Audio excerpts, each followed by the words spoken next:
Hi Aqua-Tots families, Andrea here. So I wanted to do a quick video about bubbles. I'm sure there's some confusion and around, do I introduce bubbles? Do I not introduce bubbles? I'm sure you're all hanging out at the local pool and you're playing with your kids, and just what can you do, or what should you do?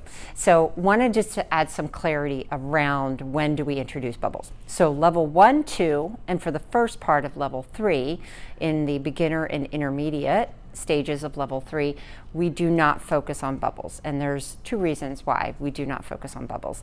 One is survival time. So we want your child to master holding their air and doing their fishy cheeks, and partly so if they were to find themselves falling into water, that they hold their air, and it increases their survival time, because if they just let their air out of their lungs, that reduces it obviously, and we'd want the best outcome if that was ever the case. So it definitely helps to lengthen the survival time if there was ever a need, if they fell into water. And the second is to help with buoyancy. So when you hold your air, it helps you with the buoyancy, which helps you learn how to float on your back. So that's crucial as well. And that's a life-saving skill, and that's really what we want to focus on in the very beginning, teaching your children and your little ones how to save themselves and be absolutely water safe. So holding your air is very crucial. I would not introduce bubbles until your child has mastered knowing how to hold their air and knowing how to float on their back and properly holding their air.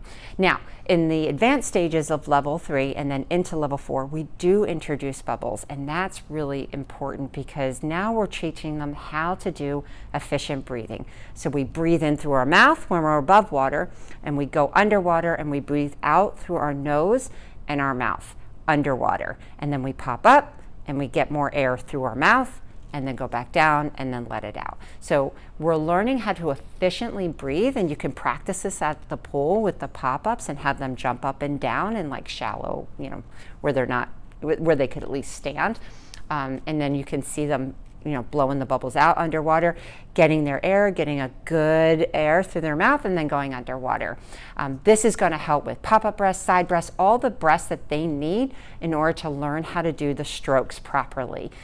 So that's really important too. So kind of wanted to help. I know it can be a little bit confusing, so I hope that helps with bubbles. So if your child is in the advanced stages of level 3 and level 4 and beyond, absolutely work on bubbles. That's what's going to help them with learning how the strokes. Okay, so thanks for watching. Like this video, put Aqua-Tots Horsham in the comments, and you'll be entered into the contest to win a month of free swim lessons.